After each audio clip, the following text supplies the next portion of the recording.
बिस्मिल्लाहिर्रहमानिर्रहीम। अस्सलाम वालेकुम नाज़रीन, आप यूट्यूब चैनल देख रहे हैं। मैं इमरान खान हूँ। बड़ी खबरें हैं। रशिया से एक बहुत खौफनाक खबर आई है। वहाँ पे बहुत बड़े पैमाने पर दहशतगर्दी का वाक़या हुआ है और बहुत खून बहा है। रशिया में 20 साल के बाद इतना बड़ा दहशतगर्दी का वाक़या हुआ, वो मैं आपको बताता हूँ। लेकिन पहले पाकिस्तान के अंदर से कुछ खबरें हैं। सबसे पहले तो मैं आपको ये बताऊँ कि किस तरीके से पाकिस्तान की अशराफिया जो है वो कंट्रोल करती है चीज़ों को।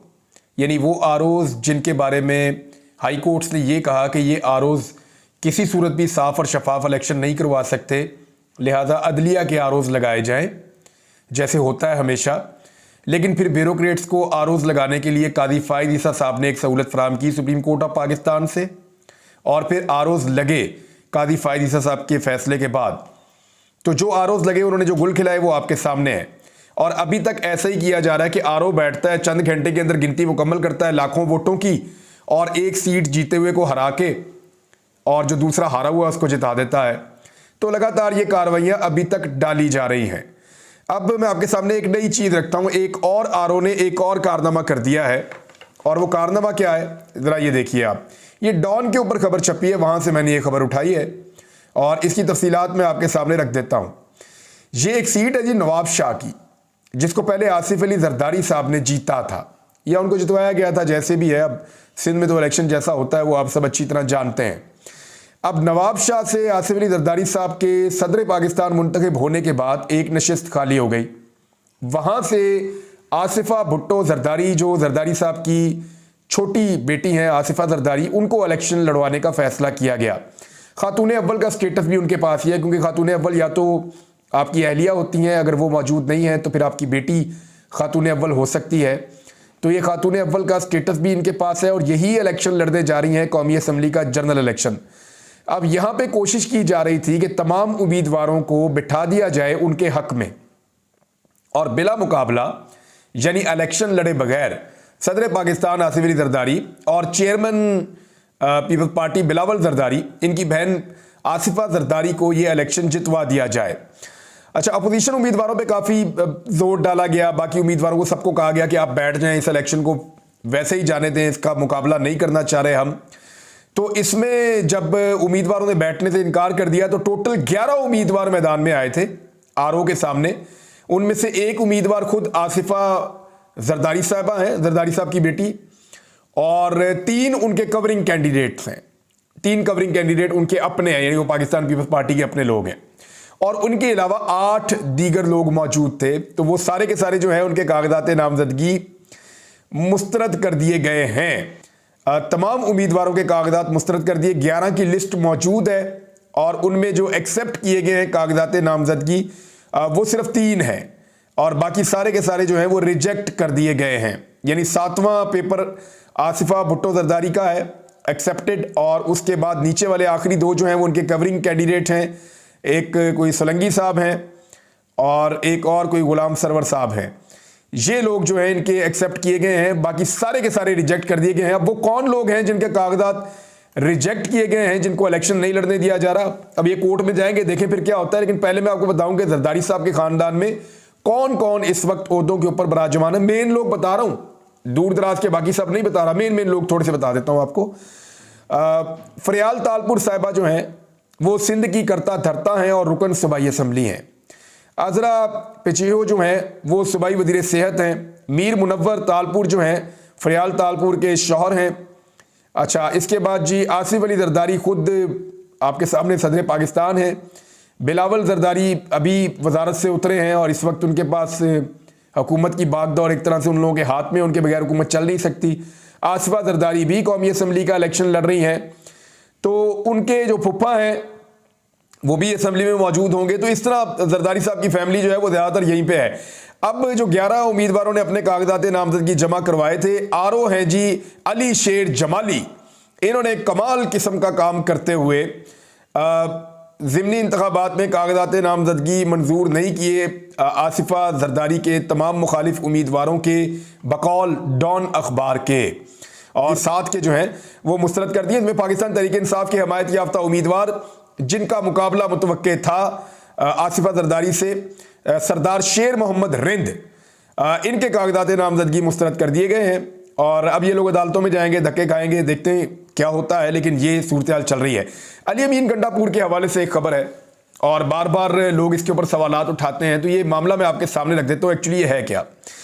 अली अमीन गंडापुर पाकिस्तान तहरीक इंसाफ के हमायत याफ्ता उम्मीदवार हैं, इमरान खान साहब के साथी हैं। इन लोगों ने आज़ाद हैसियत में इलेक्शन लड़ा। खैबर पख्तूनख्वा में सारी फस्तायत के बावजूद, तमाम तर हथकंडों के बावजूद पाकिस्तान तहरीक इंसाफ के हमायत याफ्ता उम्मीदवार इतनी बड़ी तादाद में जीत गए कि उन्हें मखसूस नशिस्तें नहीं मिली। इसके बावजूद वो हुकूमत बनाने में कामयाब हो गए।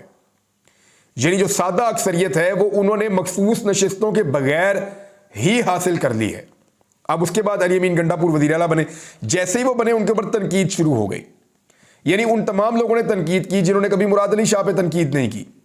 उन तमाम लोगों ने तनकीद की जिन्होंने मरियम नवाज पे तनकीद नहीं की कि इनका क्या सियासत के अंदर रोल है या इनकी काबिलियत क्या है।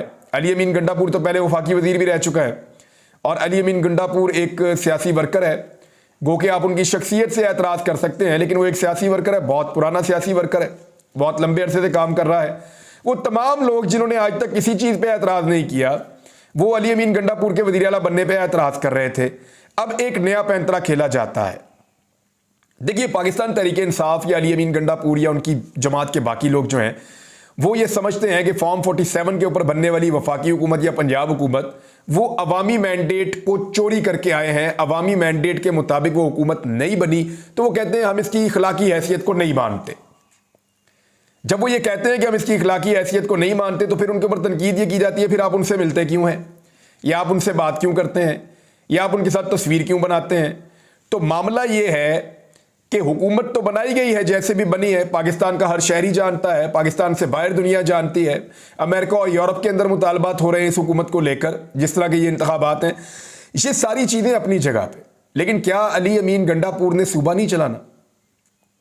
यानी अगर अली अमीन गंडापुर मिलने से इनकार कर दिया, वो कहे मैं नहीं मिलता, ये हुकूमत गलत बनी है, तो सारे कहेंगे ये कैसा वज़ीर आला जो मुलाकात ही नहीं कर रहा।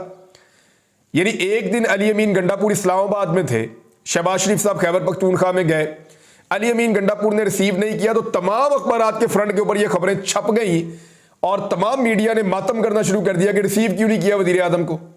तो उस तरफ ये कह रहे थे।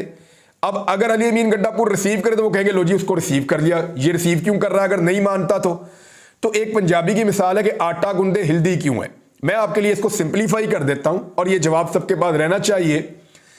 अली अमीन गंडापुर या पाकिस्तान तहरीक इंसाफ का जो मौक़िफ़ है, जो मुझे समझ आया है, वो ये कहते हैं कि ये इखलाकी जवाज़ नहीं है इस हुकूमत के पास, इवन कानूनी और आइनी जवाज़ भी नहीं है इस हुकूमत के पास कि ये इक़्तिदार में बैठे।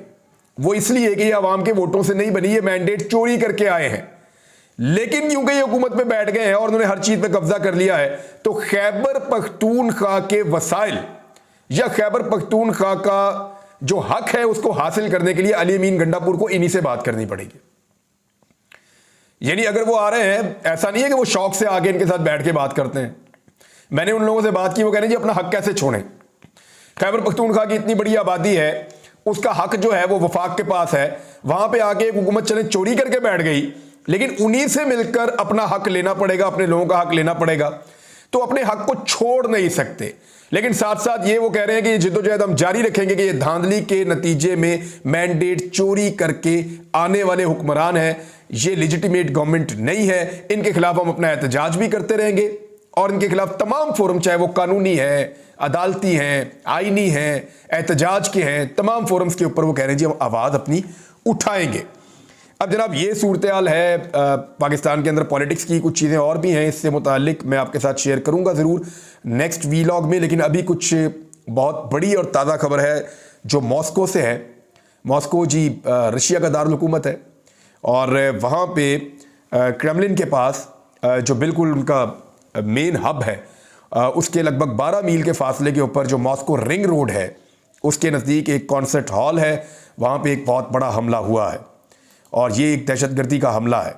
इसके हवाले से मुख्तलिफ़ खबरें मौजूद हैं और मुख्तलिफ़ दावे इसके बारे में किए जा रहे हैं। रूस के अंदर होने वाला पिछले 20 साल के अंदर ये सबसे बड़ा हमला है। इससे पहले जो हमला रूस में हुआ था वो बैसलन स्कूल अटैक था। ये एक स्कूल के ऊपर दहशतगर्दों ने हमला किया था। 31-32 दहशतगर्द थे जहाँ तक मुझे याद है। 2004 में सितंबर में ये हमला हुआ था और इस हमले के अंदर जो उस वक्त हलाकतें हो गई थी उसमें बच्चे बहुत बड़ी तादाद में थे, क्योंकि स्कूल था वहाँ पे, यरगमाल भी बनाया गया था लोगों को, और बहुत देर तक ये एपिसोड चला था। दहशतगर्द मारे भी गए थे। तो 334 अफराद जो है वो इसके अंदर टोटल मारे गए थे, जिनमें बच्चों की बहुत बड़ी तादाद थी। 800 से ज़्यादा लोग उसमें ज़ख्मी हो गए थे। ये रूस की तारीख का एक बड़ा खौफनाक वाक़या था। उसके बाद जो अब तक दहशतगर्दी का पिछले 20 साल में सबसे बड़ा वाक़या हुआ है, ये वाक़या गुज़िश्ता रोज़ हुआ, रशिया के अंदर हुआ, और इसकी ज़िम्मेदारी ISIS ने यानी दाइश ने इसकी ज़िम्मेदारी कबूल की है। वाक़या क्या है, पहले मैं आपको ये बता देता हूँ कि रूसी दारुल-हुकूमत में कॉन्सर्ट हॉल पर दहशतगर्दों ने हमला करके अब तक की इतला के मुताबिक 115 अफराद को हलाक कर दिया है, और लगभग 180 प्लस 187 की तादाद आ रही थी थोड़ी देर पहले तक। इतने लोग वहाँ पे ज़ख्मी हो गए हैं, शदीद ज़ख्मी भी हैं बहुत सारे लोग, और हलाकतों की तादाद में इजाफा भी हो सकता है। ये जो दहशतगर्द आए थे, इनकी तादाद के हवाले से मुतज़ाद इतलात हैं, लेकिन जिन लोगों ने बराह रास्त अटैक किया है, इनमें फ़ौजी वर्दी के अंदर मलबूस 5 दहशतगर्द थे। वो अंदर दाखिल हुए, उन्होंने दस्ती बमों के साथ अटैक किया, और बराह रास्त जो लोग वहाँ पे कॉन्सर्ट के लिए इकट्ठे हुए थे उनके ऊपर फायरिंग कर दी, और बहुत देर तक वो फायरिंग करते रहे। खुदकार हथियार थे इनके पास, ऑटोमेटिक वेपन्स के साथ इन्होंने फायरिंग की है। वहाँ पे उस वक्त जो लोग मौजूद थे उनकी तादाद है 6200, 6200 के करीब लोग वहाँ पे मौजूद थे।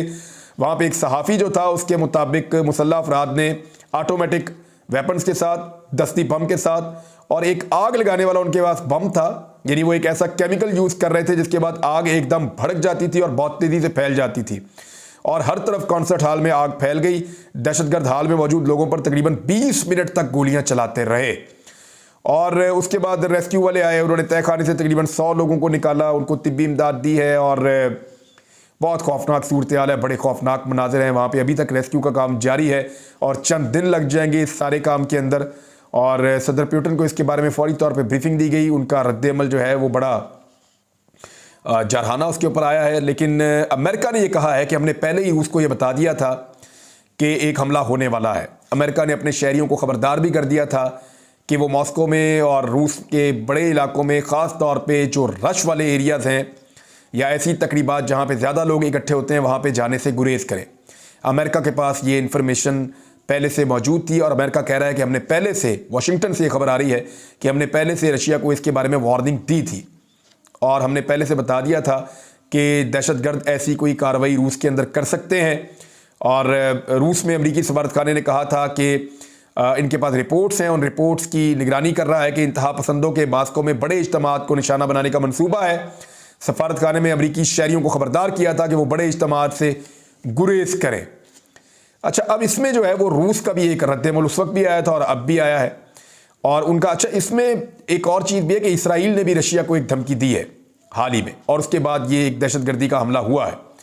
याद रखिएगा कि ISIS के बारे में एक बात बार बार की जाती है कि ISIS मशरिक़ वस्ता में मौजूद मुसलमान मुल्कों के ऊपर अटैक करता है, इराक़ में अटैक करता है, शाम में अटैक करता है, दीगर मुसलमान मुल्कों में अटैक करता है, लेकिन वो कभी भी ISIS को ऐसा नहीं देखा गया कि वो इसराइल में अटैक करे।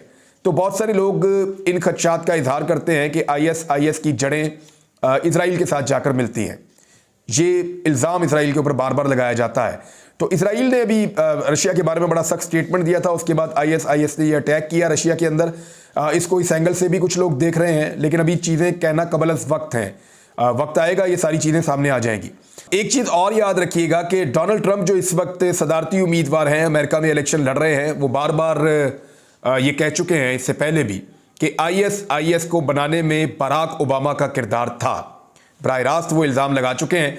उनका ये स्टेटमेंट गुज़िश्ता चंद दिनों से दोबारा ख़बरों की मार्केट के अंदर गर्म था, और उसके बाद ISIS ने जिम्मेदारी कबूल की है, दाइश ने, कि उन्होंने अटैक किया रशिया के अंदर कॉन्सर्ट हॉल पे, जिसके नतीजे में 115 लोग अब तक मारे जा चुके हैं। एक और खबर है इंटरनेशनली, मैं आपके सामने रख देता हूं, क्योंकि रफ़ा के ऊपर अगर इसराइल अटैक करता है तो बहुत बड़े पैमाने पर दोबारा नुकसान होगा फ़लस्तीनी मुसलमानों का।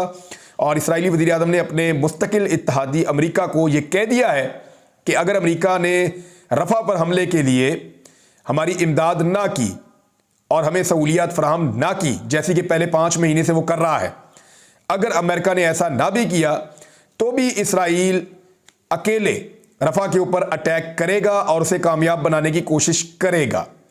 अच्छा, ये वो क्यों कह रहे हैं? क्योंकि एंटनी ब्लिंकन के साथ, वजीर खारजा एंटनी ब्लिंकन है अमेरिका के, उनके साथ एक मुलाकात हुई है।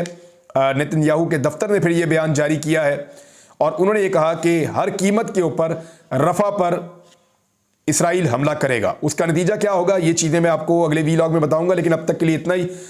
इसराइल के लिए और अमेरिका के लिए और रूस के लिए ये एक बहुत क्रूशल टाइम है। देखते हैं कि यहाँ पे क्या डिसीजन होता है, चीज़ें आपके साथ शेयर करेंगे। अब तक के लिए इतनी, अपना ख्याल रखिएगा, अपने इस चैनल का भी। अल्लाह हाफ़िज़। अस्सलाम वालेकुम नाज़रीन, आप यूट्यूब चैनल देख रहे हैं, मैं इमरान खान हूँ। बड़ी खबरें हैं, रशिया से एक बहुत खौफनाक खबर आई है। वहाँ पर बहुत बड़े पैमाने पर दहशतगर्दी का वाक़या हुआ है और बहुत खून बहा है। रशिया में 20 साल के बाद इतना बड़ा दहशतगर्दी का वाक़या हुआ, वो मैं आपको बताता हूँ। लेकिन पहले पाकिस्तान के अंदर से कुछ खबरें हैं।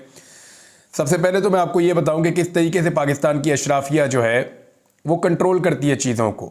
यानी वो आरओज़ जिनके बारे में हाई कोर्ट्स ने ये कहा कि ये आरओज़ किसी सूरत भी साफ़ और शफाफ इलेक्शन नहीं करवा सकते, लिहाजा अदलिया के आरओज़ लगाए जाएं, जैसे होता है हमेशा। लेकिन फिर ब्यूरोक्रेट्स को आरओज़ लगाने के लिए कादी फ़ाइज़ ईसा साहब ने एक सहूलत फराहम की सुप्रीम कोर्ट ऑफ पाकिस्तान से, और फिर आरओज़ लगे कादी फ़ाइज़ ईसा साहब के फैसले के बाद। तो जो आरओज़ लगे, उन्होंने जो गुल खिलाए वो आपके सामने है। और अभी तक ऐसा ही किया जा रहा है कि आरओ बैठता है, चंद घंटे के अंदर गिनती मुकम्मल करता है लाखों वोटों की, और एक सीट जीते हुए को हरा के और जो दूसरा हारा हुआ उसको जिता देता है। तो लगातार ये कार्रवाइयाँ अभी तक डाली जा रही हैं। अब मैं आपके सामने एक नई चीज़ रखता हूँ। एक और आरओ ने एक और कारनामा कर दिया है, और वो कारनामा क्या है, ज़रा ये देखिए आप। ये डॉन के ऊपर खबर छपी है, वहाँ से मैंने ये खबर उठाई है और इसकी तफसीलात मैं आपके सामने रख देता हूँ। ये एक सीट है जी नवाब शाह की, जिसको पहले आसिफ अली जरदारी साहब ने जीता था, या उनको जितवाया गया था, जैसे भी है। अब सिंध में तो इलेक्शन जैसा होता है वो आप सब अच्छी तरह जानते हैं। अब नवाब शाह से आसिफ अली जरदारी साहब के सदर पाकिस्तान मुंतखब होने के बाद एक नशिस्त खाली हो गई। वहाँ से आसिफा भुट्टो जरदारी, जो जरदारी साहब की छोटी बेटी हैं आसिफा जरदारी, उनको इलेक्शन लड़वाने का फैसला किया गया। खातून अव्वल का स्टेटस भी उनके पास ही है, क्योंकि खातून अव्वल या तो आपकी अहलिया होती हैं, अगर वो मौजूद नहीं है तो फिर आपकी बेटी खातून अव्वल हो सकती है। तो ये खातून अव्वल का स्टेटस भी इनके पास है, और यही इलेक्शन लड़ने जा रही हैं कौमी असम्बली का जनरल इलेक्शन।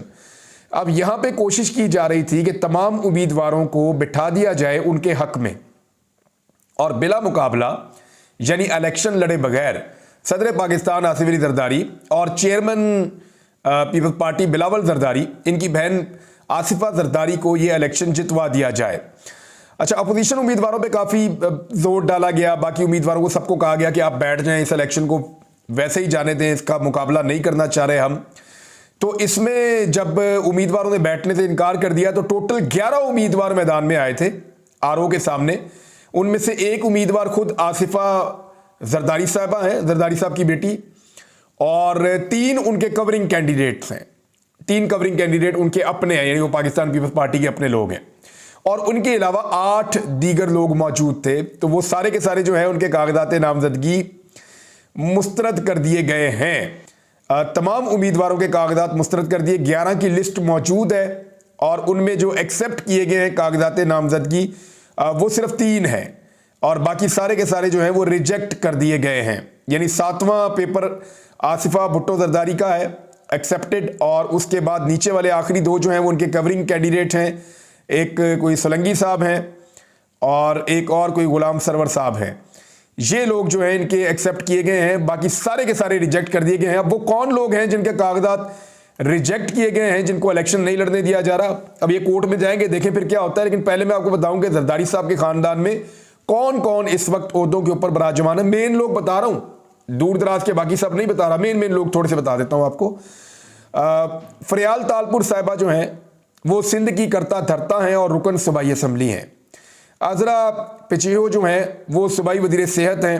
मीर मुनव्वर तालपुर जो हैं फरियाल तालपुर के शौहर हैं। अच्छा, इसके बाद जी आसिफ अली जरदारी खुद आपके सामने सदर पाकिस्तान है। बिलावल जरदारी अभी वजारत से उतरे हैं और इस वक्त उनके पास हुकूमत की बागडोर एक तरह से उन लोगों के हाथ में, उनके बगैर हुकूमत चल नहीं सकती। आसिफा जरदारी भी कौमी असम्बली का इलेक्शन लड़ रही हैं, तो उनके जो फुप्पा हैं वो भी असम्बली में मौजूद होंगे। तो इस तरह जरदारी साहब की फैमिली जो है वो ज़्यादातर यहीं पे है। अब जो 11 उम्मीदवारों ने अपने कागजात नामजदगी जमा करवाए थे, आरओ हैं जी अली शेर जमाली।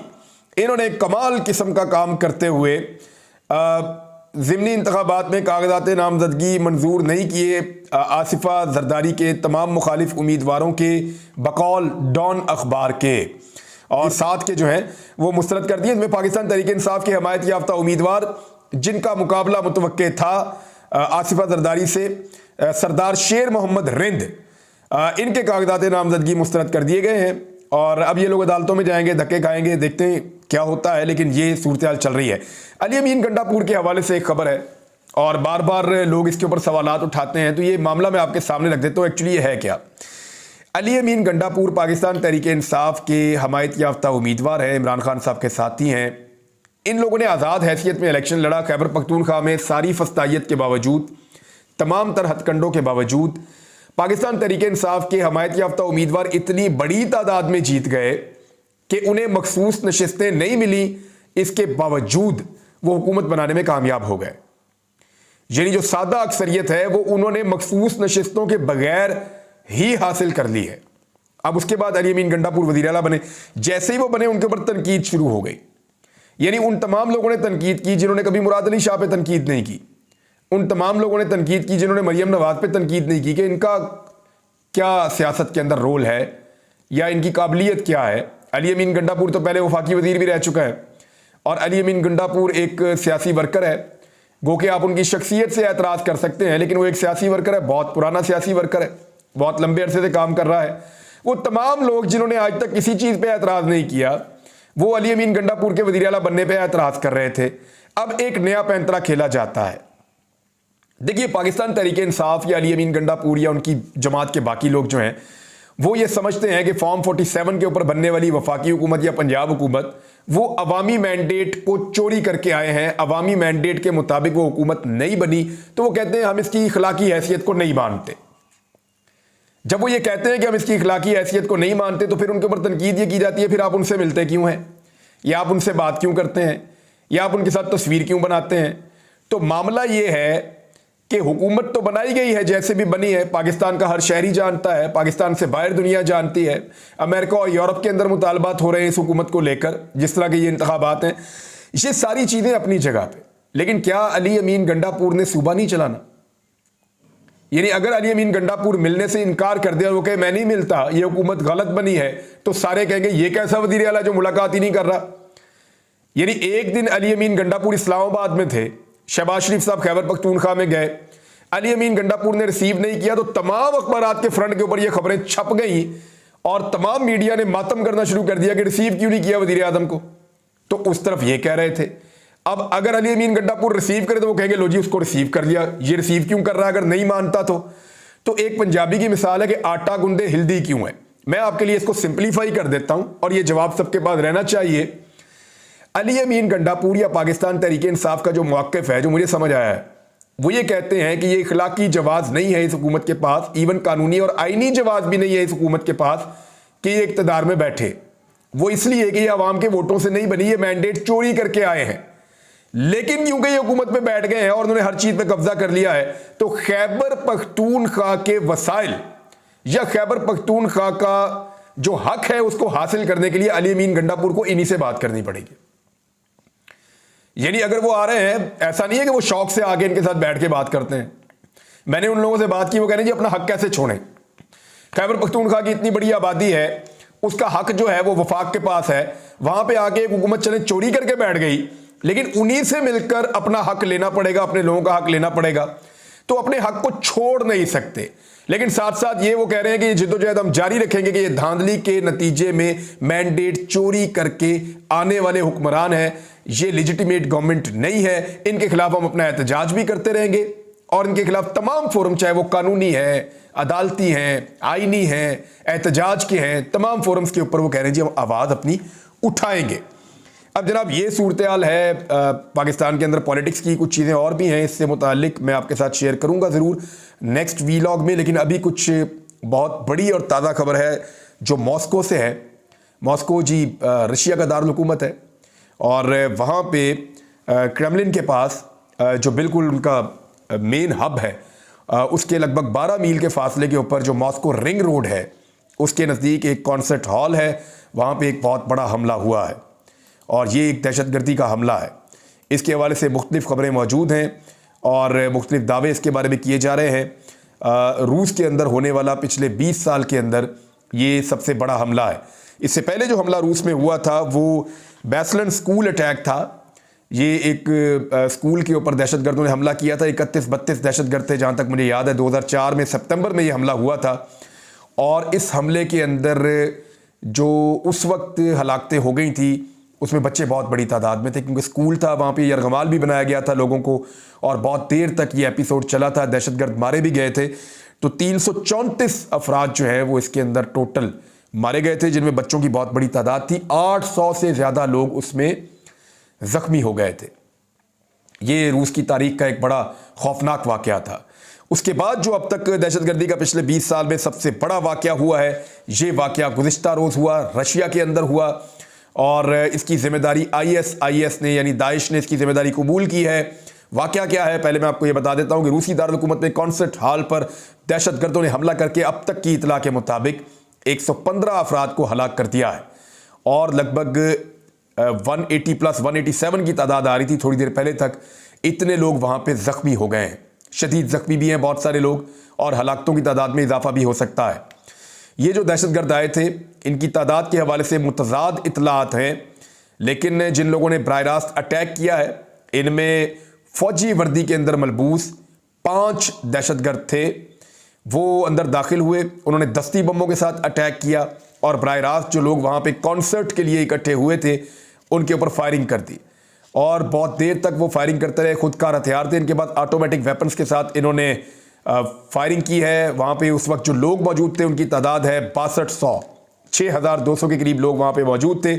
वहाँ पे एक सहाफ़ी जो था उसके मुताबिक मुसल्लह अफराद ने ऑटोमेटिक वेपन्स के साथ, दस्ती बम के साथ और एक आग लगाने वाला उनके पास बम था, यानी वो एक ऐसा केमिकल यूज़ कर रहे थे जिसके बाद आग एकदम भड़क जाती थी और बहुत तेज़ी से फैल जाती थी और हर तरफ कॉन्सर्ट हॉल में आग फैल गई। दहशतगर्द हॉल में मौजूद लोगों पर तकरीबन 20 मिनट तक गोलियां चलाते रहे और उसके बाद रेस्क्यू वाले आए, उन्होंने तहखाने से तकरीबन 100 लोगों को निकाला, उनको तिब्बी इमदाद दी है और बहुत खौफनाक सूरत हाल है, बड़े खौफनाक मनाजिर हैं वहाँ पे। अभी तक रेस्क्यू का काम जारी है और चंद दिन लग जाएंगे इस सारे काम के अंदर और सदर पुतिन को इसके बारे में फौरी तौर पे ब्रीफिंग दी गई। उनका रद्द-ए-अमल जो है वो बड़ा जारहाना उसके ऊपर आया है, लेकिन अमेरिका ने ये कहा है कि हमने पहले ही रूस को ये बता दिया था कि एक हमला होने वाला है। अमेरिका ने अपने शहरियों को ख़बरदार भी कर दिया था कि वो मॉस्को में और रूस के बड़े इलाकों में ख़ास तौर पे जो रश वाले एरियाज़ हैं या ऐसी तकरीबात जहाँ पे ज़्यादा लोग इकट्ठे होते हैं वहाँ पे जाने से गुरेज करें। अमेरिका के पास ये इन्फॉर्मेशन पहले से मौजूद थी और अमेरिका कह रहा है कि हमने पहले से, वाशिंगटन से ये खबर आ रही है कि हमने पहले से रशिया को इसके बारे में वार्निंग दी थी और हमने पहले से बता दिया था कि दहशतगर्द ऐसी कोई कार्रवाई रूस के अंदर कर सकते हैं। और रूस में अमरीकी सफारतखाने ने कहा था कि इनके पास रिपोर्ट्स हैं, उन रिपोर्ट्स की निगरानी कर रहा है कि इंतहा पसंदों के मास्को में बड़े इज्तिमात को निशाना बनाने का मंसूबा है। सफारतखाने में अमरीकी शहरियों को ख़बरदार किया था कि वो बड़े इज्तिमात से गुरेज करें। अच्छा, अब इसमें जो है वो रूस का भी एक रद्द-ए-अमल उस वक्त भी आया था और अब भी आया है और उनका, अच्छा इसमें एक और चीज़ भी है कि इसराइल ने भी रशिया को एक धमकी दी है हाल ही में और उसके बाद ये एक दहशतगर्दी का हमला हुआ है। याद रखिएगा कि ISIS के बारे में एक बात बार बार की जाती है कि ISIS मशरिक़ वस्ता में मौजूद मुसलमान मुल्कों के ऊपर अटैक करता है, इराक़ में अटैक करता है, शाम में अटैक करता है, दीगर मुसलमान मुल्कों में अटैक करता है, लेकिन वो कभी भी ISIS को ऐसा नहीं देखा गया कि वो इसराइल में अटैक करे। तो बहुत सारे लोग इन खदशात का इजहार करते हैं कि ISIS की जड़ें इसराइल के साथ जाकर मिलती हैं। ये इल्ज़ाम इसराइल के ऊपर बार बार लगाया जाता है। तो इसराइल ने अभी रशिया के बारे में बड़ा सख्त स्टेटमेंट दिया था, उसके बाद ISIS ने ये अटैक किया रशिया के अंदर। इसको इस एंगल से भी कुछ लोग देख रहे हैं, लेकिन अभी चीज़ें कहना कबल अज़ वक्त हैं। वक्त आएगा ये सारी चीज़ें सामने आ जाएंगी। एक चीज़ और याद रखिएगा कि डोनाल्ड ट्रंप जो इस वक्त सदारती उम्मीदवार हैं, अमेरिका में इलेक्शन लड़ रहे हैं, वो बार बार ये कह चुके हैं इससे पहले भी कि ISIS को बनाने में बराक ओबामा का किरदार था। बराह रास्त वो इल्ज़ाम लगा चुके हैं। उनका ये स्टेटमेंट गुज़िश्ता चंद दिनों से दोबारा ख़बरों की मार्केट के अंदर गर्म था और उसके बाद ISIS ने जिम्मेदारी कबूल की है दाइश ने कि उन्होंने अटैक किया रशिया के अंदर कॉन्सर्ट हॉल पे, जिसके नतीजे में 115 लोग अब तक मारे जा चुके हैं। एक और खबर है इंटरनेशनली, मैं आपके सामने रख देता हूं, क्योंकि रफा के ऊपर अगर इजराइल अटैक करता है तो बहुत बड़े पैमाने पर दोबारा नुकसान होगा फ़लस्तीनी मुसलमानों का। और इसराइली वज़ीर आज़म ने अपने मुस्तकिल इत्तेहादी अमेरिका को यह कह दिया है कि अगर अमेरिका ने रफा पर हमले के लिए हमारी इमदाद ना की और हमें सहूलियात फराहम ना की, जैसे कि पहले 5 महीने से वो कर रहा है, अगर अमेरिका ने ऐसा ना भी किया तो भी इसराइल अकेले रफा के ऊपर अटैक करेगा और उसे कामयाब बनाने की कोशिश करेगा। अच्छा, ये वो क्यों कह रहे हैं? क्योंकि एंटनी ब्लिंकन के साथ, वज़ीर ख़ारजा एंटनी ब्लिंकन है अमेरिका के, उनके साथ एक मुलाकात हुई है। नेतन्याहू के दफ्तर ने फिर ये बयान जारी किया है और उन्होंने ये कहा कि हर कीमत के ऊपर रफा पर इसराइल हमला करेगा। उसका नतीजा क्या होगा ये चीज़ें मैं आपको अगले वीलॉग में बताऊंगा, लेकिन अब तक के लिए इतना ही। इसराइल के लिए और अमेरिका के लिए और रूस के लिए ये एक बहुत क्रूशल टाइम है। देखते हैं कि यहाँ पे क्या डिसीजन होता है। चीज़ें आपके साथ शेयर करेंगे। अब तक के लिए इतनी, अपना ख्याल रखिएगा, अपने इस चैनल का भी। अल्लाह हाफ़िज़।